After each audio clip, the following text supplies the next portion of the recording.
Thanks everyone for coming. And this is a Philadelphia Renal Center for Children's Environmental Health seminar. And it's my great pleasure to introduce Dr. Christine Lyle and Dr. Marissa Petty to present at today's seminar. Christine is Associate Professor at the Modifiable Risk Program in the A.J. Drexel Autism Institute at Drexel University. Christine received her doctorate in epidemiology from Harvard School of Public Health and did postdoc training at the UC Davis Mind Institute.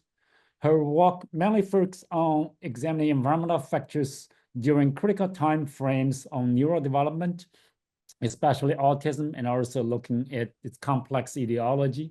She's interested in determining how these factors act through hormonal, immune, and other pathways to influence risk. She has worked on multiple cohort studies, including Nurses Health Study 2, Early Study, and Home Study. She is co-leading active follow-up of ASD-enriched risk cohorts and examining diet, air pollution, and ASD-related outcomes.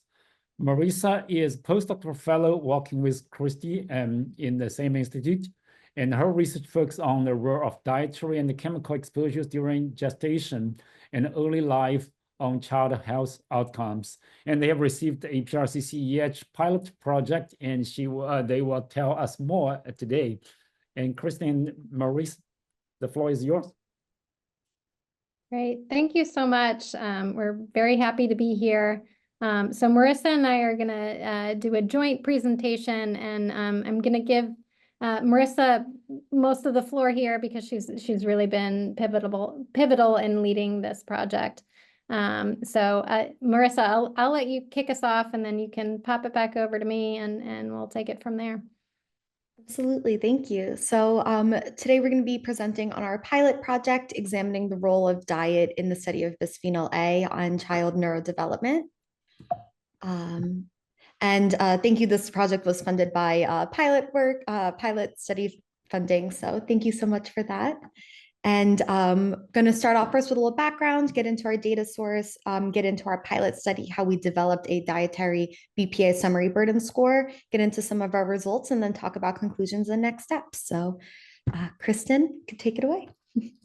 Great. Well, as mentioned, Marissa and I are both at the Autism Institute, and I'm sure most people on this call are very familiar with autism, but just to review, autism is a developmental condition that is defined according to an early onset, according to deficits in social communication and presence of restricted repetitive patterns of behaviors. The current U.S. prevalence is 1 in 36 children, and there has been an incredibly sharp prevalence increase over the past several decades. Autism has a very complex etiology. It's not caused by one factor. We know there are strong genetic contributions, but there are also contributions of environmental factors, as we'll talk more about. The other kind of key factor to keep in mind is that autism is an extremely heterogeneous condition. So there's a lot of variability in the phenotype. And so it can be useful not only to consider the diagnosis, but also continuous latent traits. And so we'll talk more about a measure that we use to assess social communication traits and thinking about autism not only as a binary yes-no condition, but also along a spectrum. So if we go to the next slide. So I have a very strong interest in prenatal diet and how diet can play a role in neurodevelopment. So we know that diet is very important in fetal development and specifically in neurodevelopment. There are key nutrients that play roles in pathways that we know are important to neurodevelopment, such as direct impacts on neurogenesis and synaptogenesis. There are methyl donor nutrients such as folate that have impacts on gene expression, and there are antioxidant nutrients as well as nutrients that play a role in immune functioning. So that's sort of the good news in the background that diet is bringing here. If we go into the next slide. My team and folks that I've been working with have done research in this area looking at the different dietary factors and prenatal dietary factors that play a role in neurodevelopment and autism specifically. And so for me, this started with work looking at polyunsaturated fatty acids, or PUFAs, which are highly present in fish. And so we've seen inverse associations with both higher levels of PUFAs, or these beneficial fatty acids, as well as fish intake, which is the source of these PUFAs. And we'll talk a little bit more about some other things that are also present in fish. What you're seeing in that sort of second from the far right panel that is a little bit busy forest plot there is just kind of a general pattern of associations with various prenatal nutrients. And what we tend to see for most nutrients that have been studied in association with autism is a pattern of inverse associations, which is a little bit unique to the study of autism and risk factors, in which we're mostly looking at things that increase risk. Diet is kind of the one area in which we see reductions in risk. We've also been trying to take a look at some novel methodological approaches to assessing combinations of nutrients. And so the far right plot that you see there is a mixture analysis, where we're looking at multiple nutrients that are known to be important and beneficial to neurodevelopment in some of the pathways that I mentioned earlier. And we see this overall decrease in continuous traits related to autism with higher intake across this combination of nutrients. And then if we go to the next slide. Okay, so the bad news is in addition to those beneficial nutrients, diet is also a source of toxins and toxicants, and a major source of several classes of chemicals that we know are not good for neurodevelopment. So things like pesticides, polychlorobiphenyls, flame retardants, and some other chemicals that Marissa is really going to focus on. And I mentioned fish and overall benefits of fish intake. Of course, the key example here is that some types of fish are also a source of methylmercury, which we know is a neurotoxicant. So it's really important to think about the joint effects that are happening within these food and dietary exposures. If we go to the next slide, so why would we want to look at diet-based exposure?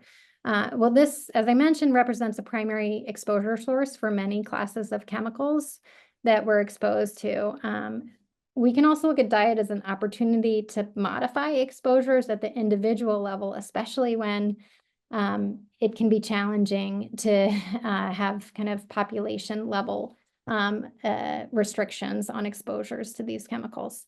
There are also some challenges that can come along to measuring levels of chemicals. So for autism, we don't always have a prenatal biospecimen available in what we think might be the critical window. It can be expensive to measure and collect these samples. We may have measurement challenges more at the laboratory level, or low limits of detection. And so using diet-based exposure assessment methods can help address some of these concerns, while also presenting an opportunity for public health communication. So if we go to the next slide, and after this one, I'm going to hand it over to Marissa. So the model that we used in kind of coming into this pilot project was really drawn from the pesticide residue burden score, which was developed by some colleagues at Harvard to really capitalize on the fact that the primary source of exposure to classes of pesticide in use today is really fruit and vegetable intake. And so what our colleagues did there was to develop this score that captured, according to the USDA pesticide data program, the ability to classify foods as being high in residues across multiple detectable pesticides, and levels within food commodities above given tolerances, and a large number of pesticides in a given food. And so I think if we advance a bit, there may be some figures that pop up. And so we did some of this kind of, again, pilot work within a small cohort study that Marissa will talk more about. And the first plot on the left there shows that we had good agreement with measured levels, demonstrating that this diet-based score really was capturing exposures. We did not, however, see overall associations with autism-related traits, This is a high-risk cohort with a kind of increased genetic background, so that could be playing into that. But then when we kind of stratified in certain ways, there was some potential differences by what was the food source of pesticides. So we saw somewhat of an increase in risk of autism-related traits when we were looking only among those with low in vegetable intake, and we can think about how that might be related to some nutrients within vegetables. But really the idea here is we wanted to use this score as a model for other chemicals that we know are in the diet. And I'm going to hand it over to Marissa now to talk about how we expanded into that space. Thank you. So as Kristen kind of touched on, we're going to be talking today about endocrine disrupting chemicals, which are ubiquitous within the US general population. And in the prenatal environment, these chemicals mimic typical maternal hormone functioning, which in turn can affect fetal brain development. And this is the suspected underlying mechanism of biologic dysfunction. So while there are many different types and classes of EDCs, today we're specifically going to be focusing on BPA. Diet's a key source of exposure to BPA. This is primarily due to contamination of food during the packaging and processing. So while BPA is a non-persistent chemical and it's quickly excreted from the body, exposure tends to be chronic since diet tends to also then be habitual. Prior work has observed some modest associations between gestational concentrations of EDCs and BPA specifically with both autism diagnosis and related traits. Neighborhood and socioeconomic factors are also associated with exposure to some EDCs, including BPA, and their dietary sources. And this is driven primarily by processed food intake and consumption. So current gaps in our understanding surround how maternal dietary factors may impact the associations between BPA as a biomarker and child autism-related traits. This is because looking at measured biomarkers alone can have really limited implications for targeted interventions if the sources of these chemicals are not necessarily clear or modifiable. So there's reason to consider how sources of known chemical exposures may be associated with health outcomes. So to fill this gap, we developed a novel BPA dietary burden score to test associations with child autism-related traits.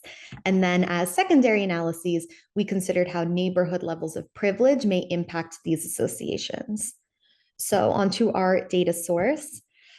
We leverage existing data from the early autism risk longitudinal investigation and the early study.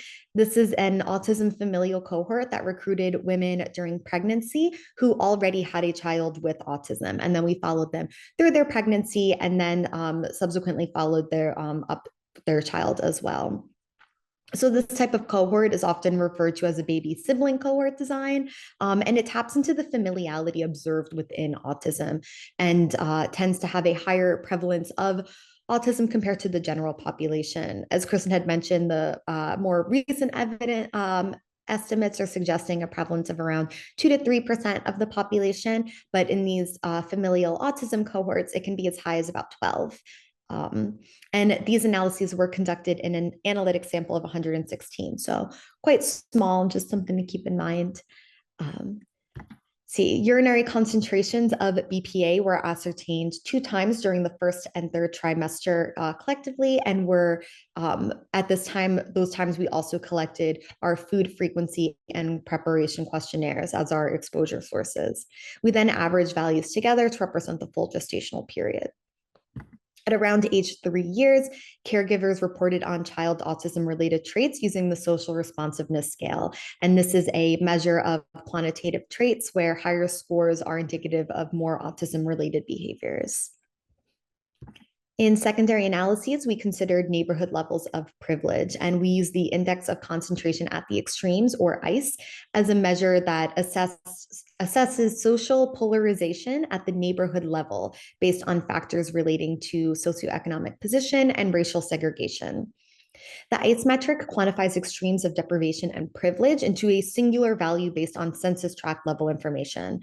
So this reveals the extent that where individuals within a neighborhood are concentrated into groups at the extreme or a directional tendency towards that extreme. So these scores range from -1 to 1, where a value of a -1 would indicate 100% of the population is concentrated into the most deprived group, where a score of 1 indicates that 100% of the population is then concentrated into the most privileged group. So while there are several ICE metrics, we considered ICE for race, income, and then combined race and income. I will also note that the early sample is a highly educated sample with generally high annual household incomes. So for characterization of ICE scores, we based it off of terciles on relative levels of privilege, so low, medium, and high. So next, getting into developing our BPA dietary summary burden score. So we collected dietary information with the food frequency questionnaires, which is a modified version of the National Cancer Institute's dietary history questionnaire, and a food preparation questionnaire. So from the full FFQ and these food preparation questionnaires, we selected questions relative to the related to the top sources of BPA contamination. And this was building upon some prior work used to assess BPA contamination through diet.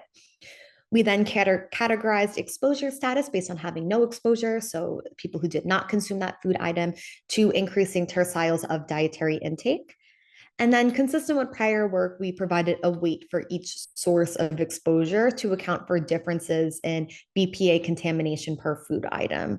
So for example, canned foods, this is the primary contributor of BPA contamination, and we're assigned a higher weight relative to other dietary sources, such as heating food in a plastic container. We then summed each item to determine an individual's BPA summary burden score. And the goal here was to develop a BPA burden score that was not necessarily there to directly estimate dietary levels of BPA contamination, but rather more interested in estimating the rank order differences based on the amount and frequency of consumption of these top contributors of BPA contamination in diet. As I mentioned, the primary source of BPA is canned foods, and additional sources include plastic water bottle use and microwaving food in plastic. Getting to our results. So we aimed to disentangle this structure, and this is to better understand the complex interactions between neighborhood, dietary sources of BPA exposure, the actual biomarker levels of BPA, and child autism-related traits. So we first wanted to evaluate how well our BPA dietary burden score captured gestational urinary BPA concentrations. We did observe that maternal gestational urinary concentrations of BPA were weakly correlated with BPA dietary burden scores and were positively associated with increasing terciles of dietary burden scores. The proportion of variance was relatively low. This indicates that the dietary burden score did not explain a substantial amount of the variation in gestational urinary concentrations of BPA. We do speculate a few reasons that could be attributed to this, and I'm going to get into those later. Next, we were curious if BPA dietary burden scores or urinary concentrations were associated with SRS scores. Here we did not observe evidence for an association with SRS scores for either exposure measure. However, this does seem to be consistent with other familial autism cohorts where the effects of environmental exposures observed in some general population samples are often not replicated to the same magnitude of effect in some of these specialized cohorts. So for secondary analyses, we considered the effects of neighborhood levels of privilege. Here, gestational urinary concentrations of BPA were the highest amongst those in the lowest privilege tercile for ICE scores for race, with distributions of BPA concentrations decreasing with increasing levels of privilege. Similarly, ICE scores were weakly inversely associated with BPA dietary burden scores. So all of this is suggestive of a general trend that BPA contamination was less amongst those with more privilege measured at the neighborhood level. We then evaluated associations between BPA dietary burden scores and SRS scores across these terciles of ICE scores. Given that BPA contamination did vary across levels of privilege, we were curious to see if the effects of dietary BPA contamination on autism-related traits would then differ across these categories. However, we did not observe any substantial change in the direction or magnitude of association when we stratified by terciles of neighborhood levels of privilege for any of the ICE metrics considered. And we did not observe evidence of significant interaction. So conclusions and next steps. I know I presented a lot of null results, which is a little bit deflating, but in the spirit of pilot work, I believe there's still a lot of value in the proof of concept of these findings and their implications for directing future projects. So here we investigated the role of maternal diet and individual levels of BPA during gestation with autism-related traits in childhood. And this is in a longitudinal cohort of children who have an older sibling diagnosed with autism. Gestational intake of canned fruit and vegetables were the primary contributor to our novel BPA dietary burden score. We observed higher gestational urinary concentrations of BPA with increasing dietary burden scores. So this provides evidence that summary measures of diet can capture exposure profiles. Though we did not observe association with dietary burden scores or measured biomarkers with BPA, of BPA with our measure of child autism-related traits. The secondary goal of this work was to explore relationships of BPA exposure with neighborhood levels of privilege and its joint role in associations with these outcomes. So again, we hypothesized that associations between gestational urinary concentrations of BPA and our dietary burden score with SRS scores would then be stronger among children living in neighborhoods with more income and racially driven segregation, because presumably these neighborhoods would then have higher levels of BPA exposure. This is relative to those with more privilege. We did observe a trend that BPA dietary burden scores were suggestive of an inverse correlation. So this indicates that higher dietary exposures were present in groups with less privilege. However, these associations between maternal levels of BPA or dietary burden scores with SRS scores did not vary across our strata of ICE scores. We hypothesized that gestational urinary concentrations of BPA and BPA dietary burden scores would be associated with more autism-related traits in children. And we speculate our overall null findings could be attributed to several factors and limitations. First, we did have a small sample size, and this study was conducted in a specialized familial autism cohort. So future work may consider replicating this work in larger samples and consortium data sources, such as the ECHO consortium. We might also consider samples drawn from the general population, so we can really compare outcomes by source population. As I previously mentioned, ICE scores were concentrated towards privilege. And future work should consider samples with more diversity and just larger samples in general. I will say, though, to our credit, I think that future work should expand upon consideration of both individual and neighborhood level metrics. For example, simply adjusting for race in a model doesn't account for the larger construct of race as a variable and everything it's trying to capture. So by considering neighborhood levels of structural racism, for example, in addition to some of these individual level variables, we can begin to more accurately capture the larger constructs in place, something that an individual level alone might not be able to capture. Here, we also consider diet as a source of chemical exposure, but it's also noteworthy to recognize that diet is not the only source of exposure to BPA or EDC chemicals broadly. So future work may consider other sources of these chemicals, such as personal care product use. Other endocrine disrupting chemicals, such as phthalates, are also found in highly processed or fast foods. So considering these other chemicals as well as their mixtures could also be helpful in refining our approach to capturing dietary-based endocrine disrupting chemical exposures. I will say BPA was used as our primary exposure here, and BPA was still used in food when these data were collected, but it has since been phased out. So future work would then also benefit from considering replacement chemicals, since right when science says that one chemical is bad and finally we do all the work to get it removed, it just gets replaced with something else. And some early work is showing that they have a lot of these replacement chemicals have some of the same effects as the chemical that they had replaced in the first place. So we will have jobs then. We were unable to account for measurement error in BPA levels and how they relate to dietary-based exposure, in part due to the timing of our assessments, which I think is going to be important for some future work, especially when considering how BPA, for example, has a very short half-life. So we couldn't directly attribute our urinary concentrations of BPA to dietary intake, since our dietary intake forms were completed in reference to larger windows. So for example, the first trimester was specific to all foods that you ate between the 1st and 20th week of pregnancy, which of course is not going to necessarily be reflective of the urine sample collected at that one time. So future work may consider 24-hour dietary recalls, and these to be collected prior to urine samples, such to be able to more accurately capture the non-persistent biomarkers with these dietary-based exposures. And finally, our ability to capture the main source of BPA was limited. So we were able to account for some canned food intake, which is the primary source of BPA contamination.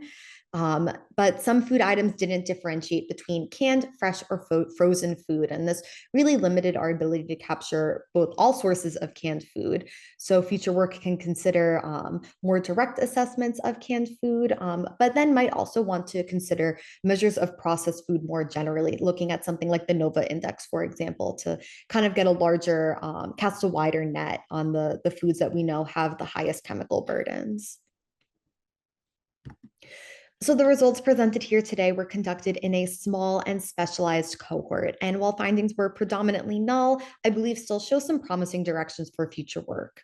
Over 10,000 chemicals are intentionally and unintentionally added to foods in the US, and less than 10% of these are studied or regulated. And who knows what's going to happen in the next 4 years. Compared to other sources of EDCs, such as personal care product use, chemical contamination is not included on any nutrition labels. So this really leaves consumers largely unaware of their exposure to lots of these hidden chemicals.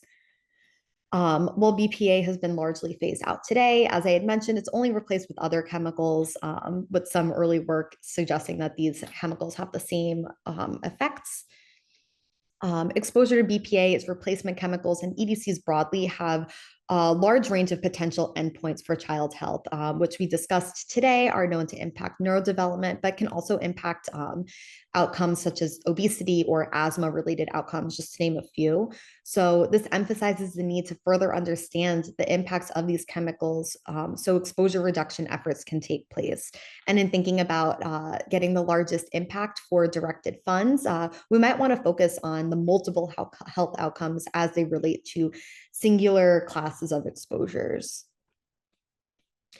Exposure to dietary sources of chemicals is also an environmental justice issue, since higher chemical burdens are placed on those with lower socioeconomic position.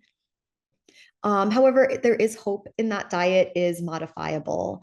So this is at the individual level, where future dietary-based interventions can reduce individual levels of chemical exposure. And this can be done in cost-effective ways, such as encouraging people to heat food in the microwave on a plate rather than keeping it in a plastic takeout container, for example. So pretty low barrier to entry there. And then interventions can also take place at the population level, where a policy can be initiated to first increase transparency, but ultimately working to reduce and eliminate chemical use at the production level. So kind of switching that onus from the consumer to the producer to kind of manage levels of chemical exposures through diet. So I'd like to acknowledge our wonderful team of co-authors, both at Drexel and the early study, and especially big shout out to Kristen, who has provided such wonderful mentorship throughout my postdoctoral training.